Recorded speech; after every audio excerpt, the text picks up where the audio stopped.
Hello sir, my name is Marco Macalintal from lawn tennis team. Every great athlete has one thing in common. They don't just train hard, they train smart.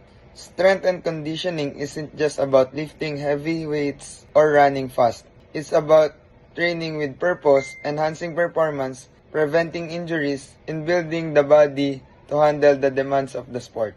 In my sport, lawn tennis, a strong, well-conditioned body moves efficiently while we are on the court. Power, speed, agility, and endurance all come from a well-designed training program. That is why squats is part of our training, because there's a lot of movement in tennis comes from legs. We are doing this conditioning so we can perform this. So if you're serious about reaching your full potential as an athlete, don't just rely on talent.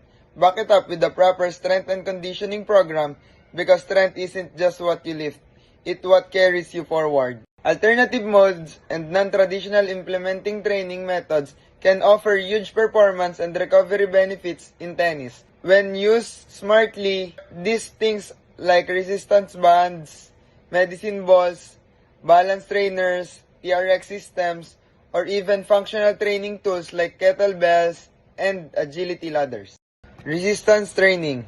In resistance training, it helps me to generate more force and acceleration for the swing and better stability whenever I hit on the run. Plyometrics helps a lot in tennis because the movement that we do is to have balance and explosiveness on every ball that we need to hit. And plyometrics help us a lot for endurance under pressure. Speed and agility is very important. It is fast-paced sport. We use acceleration to reach every ball. The reaction time is so important that you have to decide quickly on your shot selection and have the ability to change direction while maintaining balance. Aerobic endurance. A tennis match can last up to 2 hours or more. Being an athlete, I should sustain oxygen and energy throughout the game. Training a steady-state cardio will help me endure the whole game. Finally, I can conclude that Benil Blazing Netters had a very effective program of strength and conditioning. We are proudly taking home the NCAA Season 100 champion title.